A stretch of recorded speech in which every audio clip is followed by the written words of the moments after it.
everyone, welcome to In Studio. We have Karamo Brown in the house. Woohoo! What's going on? I am excited to be here. Today has been an extraordinary day. We are so excited to have you. Season 3 has dropped. Mm-hmm. Fans are loving it. Yes. For those who have not binge watched yet, get on it. But what can you tell us? It's probably one of the most exceptional seasons thus far. Yeah. You know, when we met a year ago, we were strangers. We had a lot of people telling us how to do our categories. Mm-hmm. And this time around, we are all so confident. Yeah. I am giving full therapy sessions. Jonathan is giving you full fabulousness. Anthony is giving you full smolder and great meals. I mean, it is just probably all of us. The makeovers Bobby does are out of this world. We're all just so confident about who we are and as a team, and it's great. It's half women, half men. We have our first lesbian. I mean, it's just great all around. Yeah. It seems like the pieces have fallen into place. Yes. Now, you were labeled as the culture expert, in the beginning. Now, how has your role specifically evolved into season 3? Well, I think from season 1, I always went in with the intention to be the one who has to fix the hearts and minds, to figure out why haven't you cut your hair in 20 years? What's going on here? Yeah. But because it was a visual show, they constantly were like, we need some visual component with it. Like me making a photo album in season 1. Shoot me in the head. Which embarrassed me, to be very honest with you, because I was like, I have this degree and I'm here to fix the hearts and minds, yet I'm doing this. And the therapy sessions I was doing were getting cut out, where now they've seen how the audience loves that I am focusing on mental health. They love that I'm talking about the emotional stuff, and they have went full with it. So you see a lot of that evolution.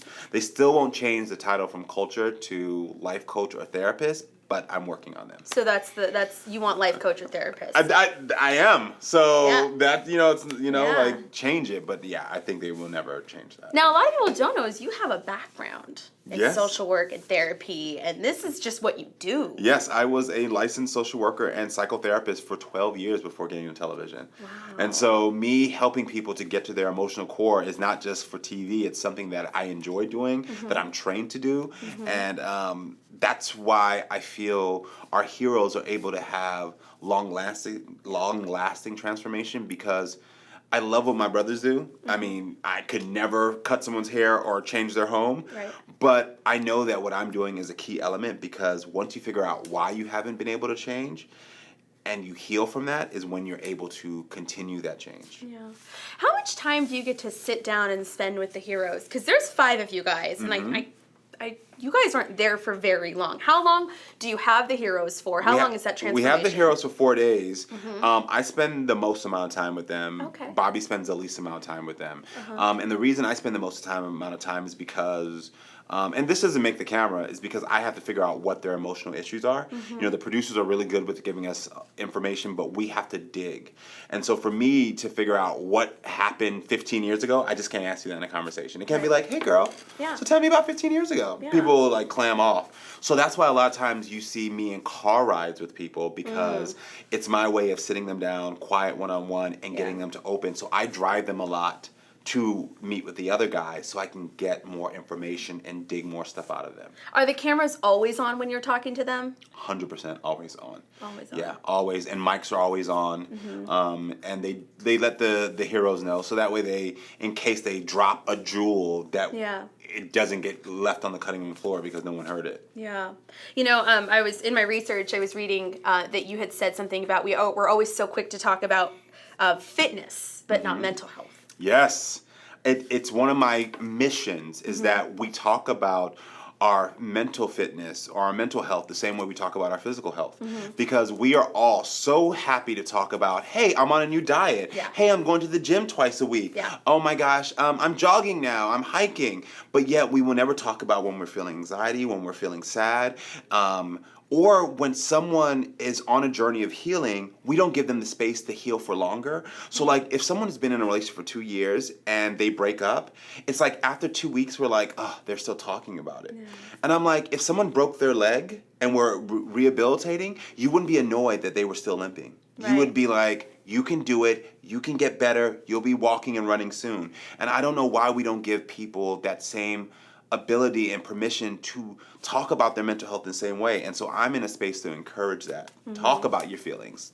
Do it more and more. Now, many of us don't have the luxury to have a lifeline or, to give you a phone call. So do you have Yes, you tips? do. Listen, that's what social media is about. I say, I don't call people fans. I call everyone my friends. And so Okay. I do that specifically to let them know, hit me up. Yeah. I think out of the guys, Jonathan and I know this is not your question, but That's I just want to fine. be Bring clear. it on. Jonathan and I probably respond to the most DMs. And I give advice consistently. Because I'm like, if you really need help and you don't know where to turn, and I'm in bed, I can answer your questions. It's not going to take anything out of me. I also know how to set clear boundaries, so I know I can answer a question, give you what I can, and then I'm not going to engage. I'm going to refer you to someone else. But Jonathan and I are pretty good at responding. So if you do need help, hit me up at Karamo, and I got you. Now, something you're very candid about, and we were going to talk about this a little later, but you have a book. I do! You have a book coming out. I do. And something I noticed about this book is you are very candid in there, but also you're telling people your life story, but just as you're saying now, you give people little tips, like, hey, if you're having suicidal thoughts, stop right now, call this helpline, Yes. that kind of thing. So, Well, when I wanted to write a book, I actually wanted to write an advice book. And the publisher, who was very smart, was like, let's slow down. Though Queer Eye is success, there's a lot of people who don't know who you are. Right. And they should learn more about your journey and how you got to this place where you're able to love yourself and help people love themselves. And so I decided to mesh the two, where I was giving intimate stories from my life with these universal topics that people can say, oh, I've experienced that, or I know someone who's experienced it. And then I drop it always with clear tips and language on how to solve that problem in your own life. Right. So that way you can see how I got through it. Because I hate when I read memoirs and it's like, me, but then you don't give me anything to how to solve my own problems. You know what I mean? Right. You So gotta take away. so I talk about I suffered from addiction for a while. And we a lot of times think of addiction just as drugs and alcohol, but many people have addiction to food, porn, to unhealthy relationships. Come on, let's talk about That's it. a lot. You find yourself with the same guy. That's an addiction to an unhealthy relationship. Yeah. And I give you clear tips on how do you get past that? How do you acknowledge that and move past it? Because I've had to do that myself. Right. Yeah. You bring up relationships, and last time you were here, you had just gotten engaged. Tell me all about wedding plans. Let me tell you something. Okay, bring it on. Now, I just got married, so I was just there. I know, I saw this ring. This is beautiful. Thank you. My gosh. So my wedding planning is giving my fiance complete anxiety. He has been to the hospital twice. Twice? I'm not joking. Okay. And so I just now keep him out of the plans. Yeah. I told him that I'm gonna pay for majority of it because we could get married right here and he wouldn't care. Okay. But I want it lavish. So we were at the Vanity Fair Oscar party and I saw Priyanka and Nick Jonas. And in my mind, I ran up to them and said, my wedding's going to be better than yours. That's not the truth because I don't have as much money as them. But in my mind, that's who I'm competing with. Okay. I want to get married with a long cape, which I'm already having designed. And I was like, how long was Priyanka's? Because I need mine to be that long. At least that long. Okay, so or you maybe need an inch longer, so Yeah. that way I can just be like, oh, yours was only 72, mine's was 74. That thing. But it's going really great. A Ferris wheel? We do have a Ferris wheel. Tell me about the I talked about it on The View. We have a Ferris wheel. So one of the special moments my fiance and I had is that we were on a Ferris wheel, and by the top of it, I knew I wanted to marry him. And I think that Ferris wheels are one of those things where you're in close quarters, you get to be intimate, you communicate, and I want people to come to the wedding and have this moment where they can get on a Ferris wheel, and hopefully by the top of it, they remember why they're in love or they fall in love. And so that's why I have that there. That's great. Yeah, That's great. there's food trucks, there is DJs, there might be can I horses. ask, are there any drag queens? Well, we have dating her? we have drag queen friends, so of course they're going to be there if they want to be in drag. Okay. Yeah. So. That's exciting. Can't wait. Yeah. Any more details that you want to bring up? No. I will tell you this: that unfortunately, the wedding's not till 2020 because the venue we wanted, which is this 30-acre. Venue in Palm Springs was not available on the date we wanted. So we had to wait another year. Which is okay with me because it's more time to spend more money and plan more lavish stuff. Ooh, Priyanka and Nick, I'm coming for you. I promise you, I'm coming for you. Just to switch gears a little bit, you've spent some time on Capitol Hill. You've met with Karen Pence's office about art funding. Mm-hmm. You work with the Obama Foundation. Yes. Now, is politics something that you're moving towards? Yes, 100%. I'm not even going to pretend. I have been always involved. When I was 21, I actually ran for city commissioner in Tallahassee and dropped out just because I was trying to light a fire underneath the incumbent's butt. And ironically, the person who took my spot almost won governor, Andrew Gillum of California. I mean, of Florida. We were classmates and close friends, still are. But I have been very involved here in California in the Senate, working with local politics and with the presidents, former presidents. I just want to get involved because as much as I love having one-on-one connections, I think that's so important and critical. I also think it's important to affect legislative change so that way we can really see our kids, our families thrive in a way that they're not thriving right now. Yeah. Now, let's just say, let's dream a little bit. We have Karamo on the ticket. Let's dream. Who's your running mate? Who from the Queer Eye? Let's bring it back here. Oh, that's easy. Who? If I was going to run for governor of California, my lieutenant governor would be Jonathan Venice, because he is the only one who is equally as involved with politics as I am. Like, we are constantly tweeting out. Like, he's more very far left. He's like... I'm more so like, let's reach across the aisle, let's talk to different people. He's more like, forget it, they don't like you, I'm not talking to them.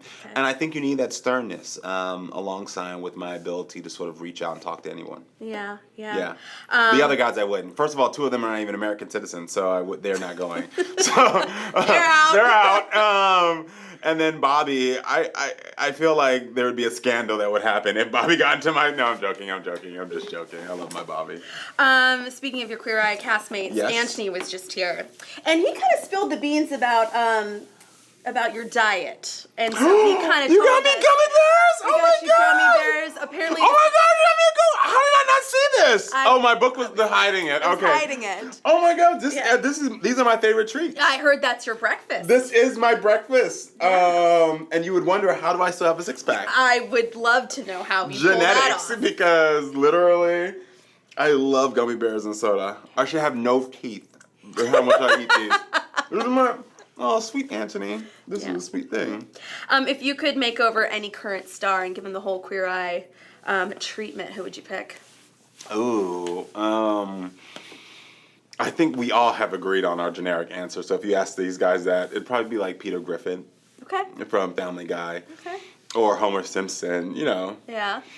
What happens is that we used to say real celebrities. And now those people come up to us and like, we love the show. We love you guys. And it's kind of hard to be like, you need our help. Like, so now we've just kept it to cartoon characters. Yeah. Okay, that's fair. I'm sorry, I'm eating gummy worm. It's okay. Hey, well, what are your other favorite treats? Golden Graham cereal. Oh. Love it. Haven't had that since I was a kid. Stick with me. Okay. I bring you back to those childlike moments. Starburst. What color of Starburst, though? Pink. Yes, pink all the way, team pink. Yes, I'm a Starburst fanatic. I'm allergic to chocolate, so I don't eat anything chocolate. So that, like, everything, that's why it's all fruity stuff. Okay. Yeah. I'm a chocolate girl. Really? Anthony and I talked about this. we shared that passion. Yeah. Okay, so what city would you like to see Queer Eye go next? For me, Las Vegas. Why Las Vegas? Because most people don't realize that Las Vegas is a red state. And most people think of it as like the party town, but there's a lot of people there who are suffering, who are under the poverty line, who could use just 5 guys to come in and really help them out. I love Las Vegas. I love Nevada, but I think that if we had an opportunity, why not? Plus, it's also close to home. Okay. So on weekends, I could be in my own bed with my man and my children in the house. How soon are we getting a season 4? Hopefully soon. Yeah. Like, has it been shot? No. No. So we just shot Japan. Okay. So we shot like a thing in Japan. Oh, we're gonna talk about this because I heard that the guys gave you false information. Yes. So I heard there was a big cameo in season 3. So let me tell you something. I don't want to call my brothers liars, but they lied to you. Okay.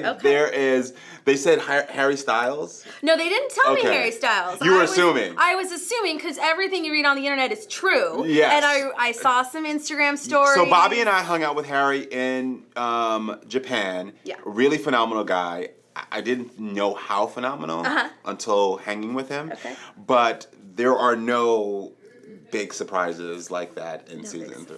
No big cameos. No big cameos, and I'm sorry that they even pumped you up like that. Totally fine. Yeah. Give me a dream cameo. My dream cameo? Yes. Oh, I told you this already. It would be President Barack Obama. So I've worked with him now in the past month and a half twice, and because he's invited me to work with the Obama Foundation and then also My Brother's Keeper Alliance. Yeah. And he said that he's a big fan. The girls are fans of the show. And I'm like, we would love to have you come on. I mean, listen, President Barack Obama, this is your invitation right now. Yeah. We're both in the Netflix family. Please come on Queer Eye. I think it'd be exceptional to walk in and, we'll keep politics out of it. Just saying, this is how I kept a beautiful family, kept scandal free. Like, a lot of people can learn from that. That's true. That's true. So that's what I'd like. Yeah. He keeps blowing me off. I'm gonna one up you. Okay. I'm gonna challenge you. I think you should go for both Barack and Michelle.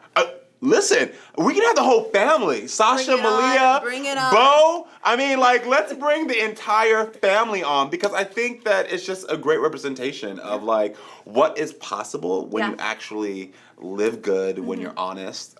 I'm with it. That's good. So hopefully he'll see this. And check out. Barack Obama's going to be in season 4. Yes. You heard it here Rumors. first. Those are the rumors start. Well, amazing. Thank you so much for stopping by. Was that it? That was it. No, I was just saying, I talked the whole more. time. Thank you so much for stopping I by. appreciate that. Be sure to catch season 3 on Netflix right now.